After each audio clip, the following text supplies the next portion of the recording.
Hey everybody, Ben Frederickson here alongside Jeff Gordon talking Cardinals baseball on a new inside pitch leading into Cardinals winter warm-up. Gordo, the weather's getting terrible. It's getting frigidly cold and threats of snow and ice. So that means Cardinals winter warm-up. It always seems to happen where the fan convention is with the worst weather. But Cardinals fans, they're dedicated, they're diligent. They'll be down there around Busch Stadium for the weekend. And it'll be a good chance to kind of get a pulse of the fan base. There's always excitement, but there may be a little angst after a last place finish. And lots of discussion, I'm sure, about what the Cardinals have done and what they haven't done so far this offseason. An interesting offseason for the Cardinals front office. Yadier Molina comes back as a special assistant to John Mozeliak. I think universal praise for that one. Chaim Bloom picked up after let go in Boston as another special assistant. And Gordo, it's kind of being billed as like a part-time. He's not going to be in St. Louis. But when you look at the Cardinals' moves, there have been a lot of fingerprints of guys that Chaim Bloom has either had on his teams in the past or traded for or acquired at either Boston or in Tampa. What do you make of Bloom's addition to the staff, and where do you think it could go from here? Well, I think it's just a positive that they did go outside the organization for a change, to bring in somebody from the outside to take a look at how things are being done.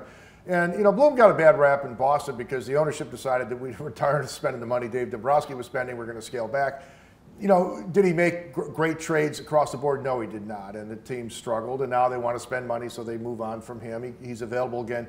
But the expertise he showed in Tampa Bay with the Rays there, I mean, the ability to hunt out really good value players, to find hidden gems, to find guys in other organizations that could pop if given the right opportunity. He made a tremendous living doing that and building a career that way. I think bringing a guy like that in with his personnel acumen can only help. And just, again, getting an outside perspective, because promoting from within got the Cardinals into a last place finish. So it does create some intrigue. What happens going forward? Is he a candidate to do something on a more permanent basis? At one point in time, John Mozeliak was the outside voice brought into this organization. So I do understand people going, oh my gosh, this could be the next replacement. I'll also say this, there are people in this front office who've done a great job, Randy Flores being one of them, who have put in a lot of work and a lot of good results to try to maybe be up for that job one day as well. So I wouldn't rush to conclusions. But I will say that this is a remarkable thing this offseason, how many guys kind of in Bloom's field of expertise the Cardinals are banking on for next season. I think he got a bad rap in Boston, but still, anyone who didn't lay down in front of the tank when it came time to trade Mookie Betts, I put a little bit of a question mark on it. Look, like, I get it. The ownership told him he had to trade Mookie Betts. He should have said, I'll quit if you make me trade this guy. And if you're going to trade him, you got to get a better return than what the Red Sox got. Here's what I see.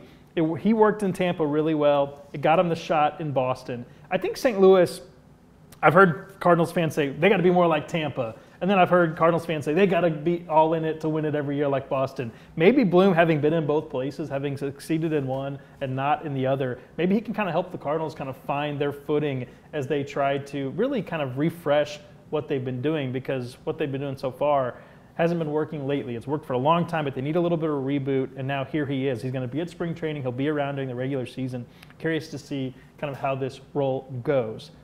Let's end here. What do you think the Cardinals fan base's grade is going to be on the offseason at winter warm-up? If polled upon entering for autographs and chances to talk with players, what do you think they're putting on the sheet there? Yeah, D. I mean, they went out and they addressed their need on a stopgap basis. I think most fans St. Louis is pretty gentle when it comes to assessments, but, you know, just from our chats and such that we do, people are unimpressed. I mean, we all knew they'd be unimpressed. We always hear from the most unimpressed people in the chat, so I don't know that that's the whole reality. But I think like a C-. All right, well, see, because you know St. Louisans, they're very forgiving.